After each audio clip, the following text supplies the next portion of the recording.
গাজায় মানবিক সংকট ভয়াবহ আকার ধারণ করছে। এরই মধ্যে ইসরায়েলের 10 ঘন্টার জন্য সামরিক অভিযান স্থগিত ঘোষণা করা হয়েছে। এই সুযোগেই জর্ডান ও সংযুক্ত আরব আমিরাত গাজায় বিমান থেকে খাদ্য সামগ্রী ফেলতে শুরু করছে। ইসরায়েলের ঘোষিত কৌশলগত বিরতির কার্যক্রম হওয়ার পরপরে গাজার খাদ্য সহায়তায় পাঠাতে তৎপর হয় জর্ডান ও সংযুক্ত আরব আমিরাত। রবিবার জর্ডানের রাষ্ট্রীয় টেলিভিশন জানায়, C-130 মডেলের 2টি বিমান ও আরব আমিরাতের একটি বিমান গাজার আকাশে উড়ে খাদ্য সামগ্রী ফেলেছে। LME সার্টিফাইড বিশ্বসেরা কপারে তৈরি ওয়ালটন কেবলস, যা আপনার স্থাপনাকে রাখবে সব সময় নিরাপদ।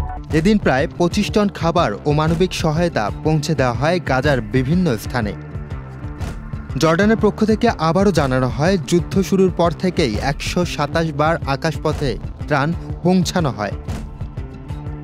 তবে আন্তর্জাতিক ত্রাণ সংস্থাগুলো বলছে, এই পরিমাণ সহায়তা গাজার 20 লাখ মানুষের জন্য একেবারেই পর্যাপ্ত নয়।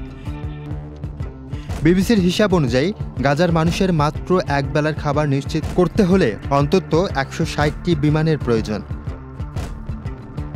হামাস নিয়ন্ত্রিত স্বাস্থ্য মন্ত্রণালয়ের তথ্য মতে, যুদ্ধ শুরু হওয়ার পর থেকেই অপুষ্টিতে মারা গেছে অন্তত 133 জন।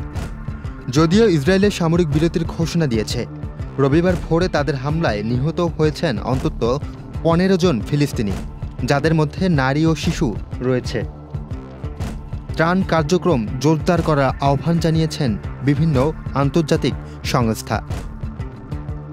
Muin Tajdid, channel I.